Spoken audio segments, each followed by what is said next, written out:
नमस्कार, मैं हूं विवेक मिश्र। आप देख रहे हैं पीटीसी लाइव संवाद। इस समय हम उत्तर प्रदेश के बस्ती जिले के जनपद बार में हैं। तमाम सारे अधिवक्ता हमारे साथ इसमें मौजूद हैं। आपको बता दें कि आज पहलगाम आतंकी हमले का 1 महीने का समय पूरा हो गया है। लगातार उसके बाद जो भारत सरकार है उसने जवाब दिया है और ऑपरेशन सिंदूर चलाया है। उसको लेकर भी तमाम लोगों के द्वारा सवाल खड़ा किया जा रहा है। लेकिन सबसे बड़ी बात यह है कि 1 महीने का समय बीत जाने के बाद भी जो आतंकी थे उनको अभी तक मार नहीं गिराया गया है, उनकी गिरफ्तारी नहीं हुई है। और लगातार जो सुरक्षा एजेंसियां हैं, जो तमाम सारी जम्मू कश्मीर की पुलिस है, वो आतंकियों को पकड़ने का काम करे। लेकिन इस 1 महीने के बाद जो अधिवक्ता समाज है उस पूरे घटनाक्रम को लेकर क्या सोचता है और सरकार की तरफ से जो प्रयास किया गया है उसको लेकर क्या सोचता है, और जो आतंकी अभी तक पकड़े नहीं गए, जो उस घटना में शामिल थे जिसमें 26 सैलानी मारे गए थे, तो उसको लेकर के ये पूरा जो अधिवक्ता समाज है क्या विचार रखता है और सरकार के प्रति आपकी क्या राय है? क्या नाम है आपका? जवाहरलाल मिश्रा। जो घटना पूरी हुई है पहलगाम की, उसको लेकर के 1 महीने का समय बीत गया, अब क्या सोचते हैं आप? हम सोच रहे हैं कि जो भी कार्रवाई हुई प्रधानमंत्री के निर्देशन में वो सही है। हमारे सैनिकों द्वारा जो किया गया वो भी सराहनीय है। लेकिन अभी जो आतंकी छिपे हुए हैं उनको मारा नहीं गया, उनको मारा जाए, ये हमारा कहना है। बेटियों ने इसमें बहुत शौर्य का परिचय दिया और एक नेता है स्वामी प्रसाद मौर्य, उन्होंने इस पर सवाल खड़ा किया है पूरी घटना को लेकर के। और जो अब तक आतंकी पकड़े नहीं गए, मारे नहीं गए, उसको लेकर क्या सोचते हैं? देखिए, जो आतंकी पकड़े नहीं गए हैं उनकी गिरफ्तारी होनी चाहिए। हमारे खुफिया एजेंसी वालों को काम करना चाहिए। और कुछ लोग सस्ती लोकप्रियता पाने के लिए, स्वामी प्रसाद मौर्य जैसे लोग हैं, अब शब्द बोलते हैं, इनकी हम लोग कठोर निंदा करते हैं। इनकी कोई समाज में इज्जत नहीं है। स्वामी प्रसाद मौर्य जी की सरकार सही दिशा में काम कर रही है और ऐसे हमको समर्थन करना चाहिए। जनपद बार एसोसिएशन मोदी जी का समर्थन करता है और हम उम्मीद करते हैं कि शीघ्र ये हमारे आतंकवादी जो हैं पकड़े जाएंगे, मारे जाएंगे और उनको दंडित किया जाएगा। जो मरे हुए हैं उनको हम उम्मीद करते हैं कि सरकार भरपूर सहायता धनराशि देगी। कम उम्र में ही लोग मार दिए गए हैं, इसलिए उनको पर्याप्त धनराशि मिलना चाहिए। उनके बच्चे, उनकी विधवा, ये सब आजीवन कष्ट में रहेंगे। ये बहुत दुखद है हम लोगों के लिए। और हम हर व्यक्ति तक सुरक्षा पहुंचाने की जिम्मेदारी लेते हैं, लेना भी चाहिए सरकार को। सरकार इसी बात का हमसे टैक्स लेती है, इसी बात की सरकार होती है कि सुरक्षा देगी। तो हम उम्मीद करते हैं भारत सरकार भी, हमारी खुफिया एजेंसी, हमारी मिलिट्री हमेशा लगी रहेगी हम लोगों की सुरक्षा के लिए। धन्यवाद। अभी तक जो आतंकी थे वो पकड़े नहीं गए, मारे भी नहीं गए, 1 महीने का समय बीत गया है। देखिए, जो बाहर आतंकी थे उस पर जो ऑपरेशन चला 4 दिन का, वो तो सराहनीय है। लेकिन सबसे बड़ी दिक्कत यह है कि हमारे अंदर ही आतंकी छिपे हुए। सबसे पहले उनके खिलाफ ऑपरेशन चलाना चाहिए। और दूसरे, इस माहौल में जो देशद्रोह की तरह की बातें करते हैं, चाहे नेता हो, अधिवक्ता हो, व्यापारी हो, चोर हो, उनके खिलाफ भी सख्त कार्रवाई होनी चाहिए। पहला ऑपरेशन तो सिंदूर हमने कर दिया बाहर, आतंकवादियों को ज़्यादातर लोगों को मार गिराया। अंदर के आतंकवादियों, अंदर के देशद्रोहियों को पहले रिफाइन किया जाए। अगर ये रिफाइन हो गए, अभी तक पकड़े नहीं गए, पकड़ने की कोई ज़रूरत नहीं है। इसलिए अंदर जो छिपे हुए हैं उनको भी पहले प्राथमिकता के आधार पर उनका सफाया जरूरी है। बाहर तो हम निपट ही लेंगे, लेकिन अंदर जो छिपे हुए हैं इनकी बहुत आवश्यकता है। जो अंदर छिपे हुए हैं आतंकी, उनका पहले सफाया होना चाहिए। जी, जो आतंकवादी हमारे घर में, हमारे देश में अंदर बैठ करके आतंकवाद को बढ़ावा दे रहे हैं, आतंकवाद को पनपा रहे हैं, वो अपने घर में छिपा रहे हैं उनको, और वहां से आतंकवादी बढ़ रहे हैं। तो अंदर के आतंकवादियों को हमारी सरकार उनको पहले एक एक चुन करके उनको पकड़ करके और उनको मारे, उनको गिरफ्तार करे, उनका सफाया करे। जो बांग्लादेशी घुसपैठिए हैं उनको पकड़े, उनको चिन्हित करे, पाकिस्तानी घुसपैठिए हैं उनको चिन्हित करे, उनको पकड़े और उन लोगों को हमारे देश से बाहर करें, और जो आतंकवादी हैं उनको जेल में डालें, उनको सफाया करें। आपको लगता है कि बिना लोकल सपोर्ट के इस तरीके से आतंकवादी हमला करके 26 सैलानियों को मार सकते हैं? जरूर। इसका क्या नाम है, कहीं ना कहीं अंदर जो देशद्रोही छुपे हुए हैं, इनसे हमको, हमारे देश को बहुत बड़ा खतरा है। और इन खतरों को रोकने के लिए हम सभी को जो है पहले देश प्रेम के लिए जो व्यक्ति हैं उनको अग्रसित करना होगा। और निश्चित रूप से इसका क्या नाम है, और जो इनके विरोध में आवाज उठे, वो दिवालियापन है, उनकी मानसिक संकीर्णता है, जो अपने देश के प्रति भक्ति के प्रति, जब देश ही नहीं रहेगा तो ये लोग क्या करेंगे जो है। और निश्चित रूप से हम पहले सेना को बधाई देंगे और माननीय प्रधानमंत्री को सफल ये सिंदूर ऑपरेशन उन्होंने किया, इसके लिए बधाई देंगे। धन्यवाद। 1 महीने का वक्त बीत गया है, अभी तक तीनों आतंकियों को मारा नहीं गया। ये बात अलग है कि ऑपरेशन सिंदूर के बाद जो है पाकिस्तान में तमाम सारे आतंकवादी जो ठिकाने थे वो तबाह किए गए हैं, बड़ी संख्या में आतंकवादी मारे भी गए हैं, लेकिन वो 3 जो आरोपी हैं, मुख्य आरोपी हैं, जिन्होंने वहां पर खून की जो सैलानी थे उनका खून बहाया, वो अभी तक नहीं मारे गए। सरकार अपनी तरफ से कार्रवाई कर रही है और लगी हुई है। संभवतः उम्मीद है कि जल्द ही गिरफ्तार कर उनका भी सफाया कर देगी। लेकिन सबसे जरूरी है कि जो हिंदुस्तान के अंदर आतंकवादी पनप रहे हैं, उनको संरक्षण प्रदान कर रहे हैं, पहले उनका सफाया किया जाए, तभी देश सुरक्षित हो पाएगा। पहले अंदर के आतंकवादियों का सफाया जरूरी है। हाँ सर, ऐसा है कि अंदर के देशद्रोहियों की सफाया जरूरी तो है, लेकिन इसके साथ साथ जो हम लोग के बीच में छुपे हुए आतंकवादी हैं उन पर निगाह रखना जरूरी है। अगर वो नहीं रखते हैं तो ये कभी समाप्त नहीं किया जा सकता है, और अधिकारियों की भी इसमें कुछ लापरवाही होती है, जिससे ये जो है बढ़ते रहता है, और इस पर ध्यान देना बहुत जरूरी है। आपको लग रहा है जो हमला हुआ है वो सुरक्षा एजेंसियों की चूक है? हाँ, चूक है, बहुत ज़्यादा चूक है। और सुरक्षा एजेंसी अगर चौकन्नी रही होती तो ये होता नहीं, और तीनों आतंकवादी सबसे पहले मारे जाते। सिंदूर ऑपरेशन बाद में होना चाहिए था। सिंदूर ऑपरेशन बाद में होना चाहिए था, पहले जो आतंकवादी उसमें शामिल थे उनका सफाया जरूरी था। सफाया से जरूरी था, और कहीं ना कहीं ये चूक हुई है जिस कारण ये घटना घटित हुई है। तो अगर हम पहले से सतर्क होते तो इस तरीके से घटना हमारी नहीं हो पाती। पहले अगर सतर्क होते तो ये घटना नहीं होती जो पहलगाम का हमला हुआ है आतंकियों का। मेन चीज जो स्थानीय लोग हैं वो मदद कर देते हैं, उसी में आतंकवादी छिप जाते हैं। मेन प्रॉब्लम ये है, स्थानीय लोगों का मदद करने से जो है आतंकवादी घटना बढ़ती है जम्मू कश्मीर में। और बॉर्डर सीमा बहुत बड़ा है, इसलिए जो है सुरंग लोग बना के जाते हैं सब। स्थानीय लोग मदद करते हैं वहां बता रहे हैं, तो ऐसे में सरकार को जो अंदर लोग जो छिपे हुए हैं, भीतर घाती जो हैं, उनके लिए क्या सरकार को क्या कदम उठाना चाहिए? सरकार द्वारा किया गया सारे काम बहुत अच्छे हैं, मिलिट्री के सारे ऑपरेशन बहुत अच्छे हैं। अब हमको और सख्त होके जो हमारे बीच छुपे हुए लोग हैं, जो आतंकवादी प्रवृत्ति के और देश विरोधी प्रवृत्ति के व्यक्ति हैं, उनके खिलाफ भी एक ऑपरेशन चलाना चाहिए। जो अंदर छिपे लोग हैं उनके खिलाफ भी ऑपरेशन चलाना चाहिए। बिल्कुल चलाना चाहिए, क्योंकि अभी आप देख रहे हैं कि अभी कुछ लोग जो है भारत के ही हैं, जो पाकिस्तान की तरफ से जो है जासूसी करके यहाँ की सूचना को लीक करके वहाँ भेज रहे हैं। और तमाम बांग्लादेशी जो है हमारे देश में रह रहे हैं, जिनको हमें जो है किन्हीं न किन्हीं माध्यम से जो है उनको बाहर जो है भेजना जरूरी है। और जो अंदर हमारे देश में जो छिपे हुए जो आतंकवाद से जो है जुड़े हुए लोग हैं, उनको वो इस देश से बाहर करना, पकड़ना, कार्रवाई करना बहुत जरूरी है। जो हमारी आंतरिक सुरक्षा अगर उसको मजबूत किया जाए तो आपको लगता है इस तरीके के हमले नहीं होने पाएंगे? हाँ, उसको मजबूत करना ही चाहिए। हमारे देश के जो बॉर्डर के फोर्स हैं, सरकार इस पे पहले कार्रवाई उनको करनी चाहिए, मजबूती वहीं से होगी। और जो अंदर छुपे हुए हैं, पहले इनको खोजबीन इनका करना चाहिए। काहे कि बाहर का कोई आदमी आ रहा है, अपने अंदर ही कोई घात लगा के बैठा, वही पूरी सूचना उनको दे रहा है, जैसा कि मीडिया के माध्यम से आप सबको भी जानकारी मिल रही है। अंदर का सफाया जरूरी है पहले?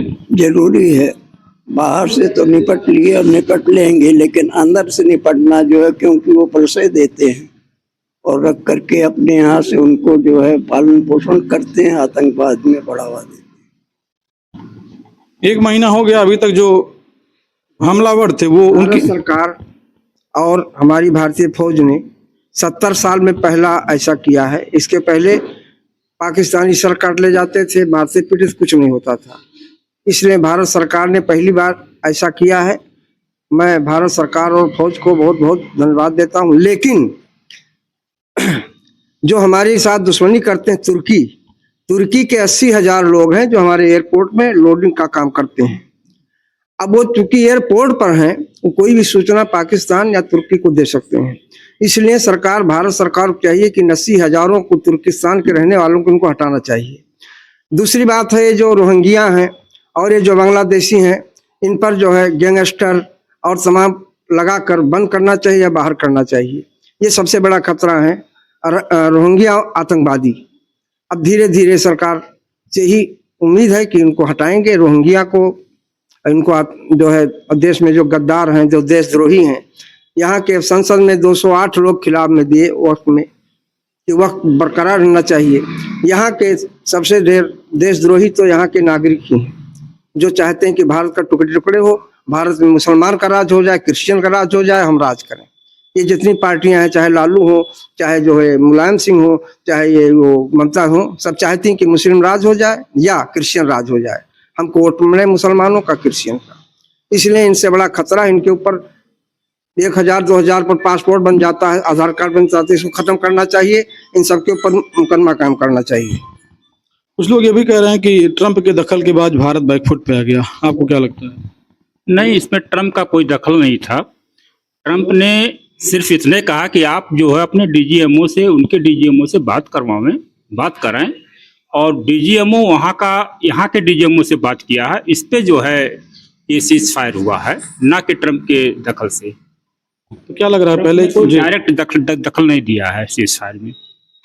भारत वहाँ के प्रभाव में नहीं था उस फैसला लेते, सीज फायर की जो बात हुई है? नहीं, भारत वहाँ के प्रभाव में नहीं था, ट्रंप के प्रभाव में नहीं था। तो डीजीएमओ को पावर दिया गया था कि आप जैसा निर्णय लेंगे वैसा। आपको लगता है जो फैसला लिया गया सीज फायर का वो सही था? हाँ, वो सही था। क्योंकि उसके बाद देश में तमाम लोगों द्वारा अपनी लोग प्रतिक्रिया दे रहे थे कि इस तरीके से नहीं करना चाहिए था और देश के सम्मान के साथ खिलवाड़ हुआ। तो आप क्या सोचते हैं? नहीं, वो तात्कालिक डिप्लोमेसी ये कहती है उस समय सीज फायर होना जरूरी था। उस समय सीज फायर जरूरी था? जी, सीज फायर जरूरी इस नाते था कि हमारे देश में जो असामाजिक तत्व लोग छिपे हुए हैं, अगर जब तक सीज फायर नहीं बंद होता तब तक उनका सफाया नहीं हो पाता। इसलिए हमारे देश की सेना जो है बहुत सराहनीय काम की है, और मोदी के डायरेक्शन में जो भी काम हुआ बहुत बढ़िया काम हुआ है। और हमारे देश की सेना इस समय आतंकवादियों को, अपने देश के अंदर छिपे हुए लोगों को चुन चुन के मार रही है और उनका सफाया कर रही है। और ऑपरेशन सिंदूर अभी बंद नहीं है, आज स्थगित है मात्र। लेकिन जब देश के दुश्मन के अंदर जो आतंकवादी छिपे हुए हैं, जब उनका सफाया हो जाएगा तो फिर परमानेंट तरीके से ऑपरेशन सिंदूर की कार्रवाई होगी। इसलिए ऑपरेशन मीर जाफर चल रहा है। देश के अंदर जो देशद्रोही हैं या जो पाकिस्तान प्रेमी हैं, उसके लिए सरकार द्वारा एक ऑपरेशन मीर जाफर चल रहा है, जिसमें ज्योति मल्होत्रा जैसे 25 लोग अब तक पकड़े जा चुके हैं। सरकार लगातार अभियान चला रही है। अब तक जो कुछ हुआ, लग रहा है सरकार की तरफ से चूक हुई है? सरकार की तरफ से कोई चूक नहीं हुई है। सरकार का हर काम सराहनीय है।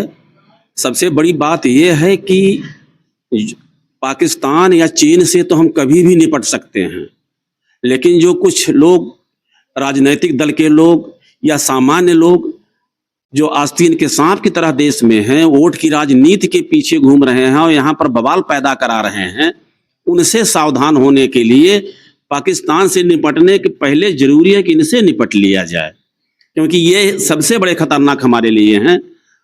अगर एक रोहिंग्या निकाला जाता है या बांग्लादेशी निकाला जाता है तो हमारे राजनीतिक दल के नेता उसके पीछे पड़ जाते हैं और सरकार को बदनाम करते हैं। यह बड़ी गंदी बात है। वोट की राजनीति छोड़ करके देश की राजनीति करें तो ठीक है।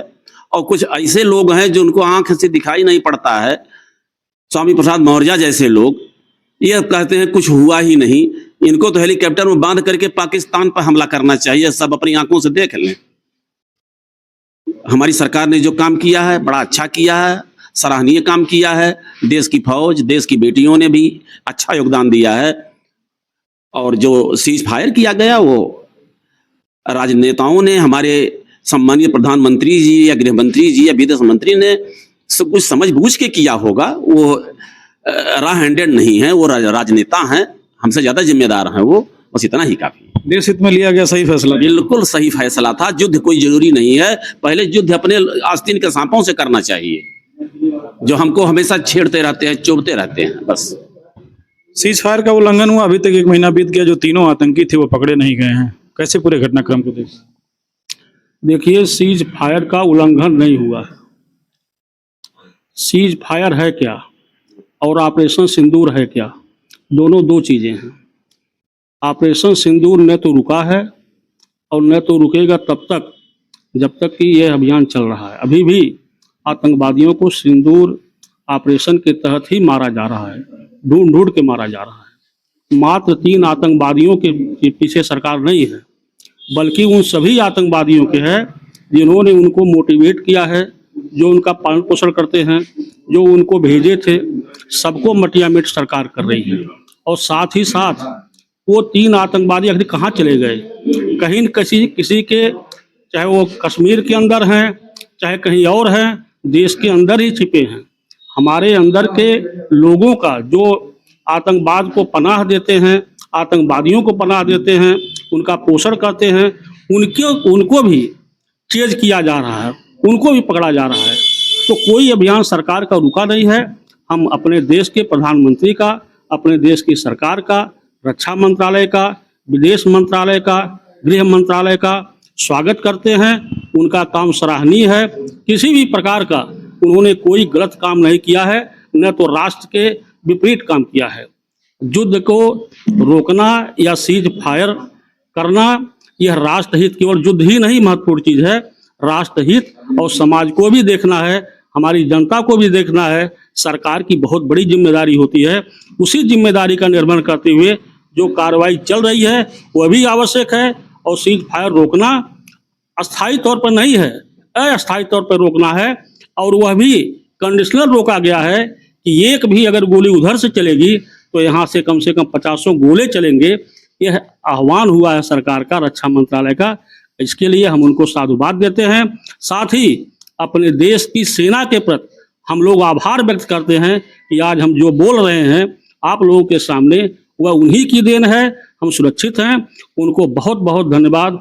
और राष्ट्रीय एकता का ये प्रतीक है। लेकिन जो हमारे यहाँ छिपे हुए गद्दार हैं, साथ ही साथ उनका तो सफाया हो ही रहा है, लेकिन हमारे राजनीतिज्ञों को भी ये चाहिए कि जहाँ पर राष्ट्रीय मुद्दे हों वहाँ पर छोटी छोटी और कुत्सित बातों का, कुत्सित प्रयासों का वो नहीं करना चाहिए, जिससे कि हमारी एकता, अखंडता जो है वो प्रभावित हो सके। ऑपरेशन न तो रुका है, वो जारी है। आतंकवादियों के खिलाफ कार्रवाई जारी है। सरकार डेली 1 आतंकवादी, 2 आतंकवादी, 3 आतंकवादी मार रहे हैं, उसमें कहीं किसी प्रकार का वो नहीं है। चाहे 1 महीना बीते, यह लंबा प्रोसेस है। 9/11 की घटना वहाँ पे हुआ था अमेरिका में, लेकिन उसके बाद कितने समय तक अमेरिका वालों ने वहाँ पर उनके खिलाफ कार्रवाई किया था। तो ऐसी स्थिति नहीं है, सरकार कर रही है। और सरकार हमसे, आपसे ज़्यादा जागरूक है राष्ट्रीय एकता के प्रति। इसके पहले की सरकारों ने क्या किया? संसद पर हमला हुआ, हवाई जहाज हमला हुआ, अपहरण हुआ, सब कुछ तो हुआ, लेकिन क्या सरकार ने कुछ किया था उस समय की? पता नहीं कितने हजारों लोग मारे गए, कुछ नहीं हुआ। वही सरकारें, आज वही पार्टियां इस सरकार के कार्रवाई पर आलोचना कर रही हैं। तो ये गलत है। जहाँ पर राष्ट्रीय मुद्दे हों वहाँ पर सबको एक हो करके, एकजुट, केवल एक ही दृष्टि होनी चाहिए कि राष्ट्रीय एकता, राष्ट्रीय संप्रभुता ये अछूट रहना चाहिए। इसमें किसी प्रकार का आपस में विरोध या विद्रोह नहीं होना चाहिए। कार्रवाई अच्छी है, चल रही है, अच्छी है।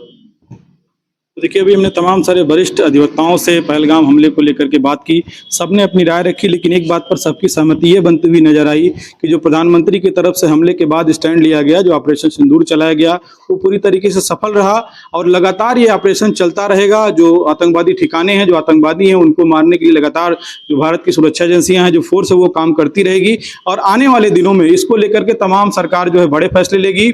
और इस पर जो राजनीतिक दल तमाम सारे हैं, जो तमाम सारे नेता हैं, उनको किसी तरीके का राष्ट्र के मुद्दे पर, राष्ट्र की भावनाओं के साथ खिलवाड़ करने का कोई अधिकार नहीं है। कैमरा पर्सन हरि के साथ PTC लाइव के लिए बस्ती से विवेक कुमार मिश्र।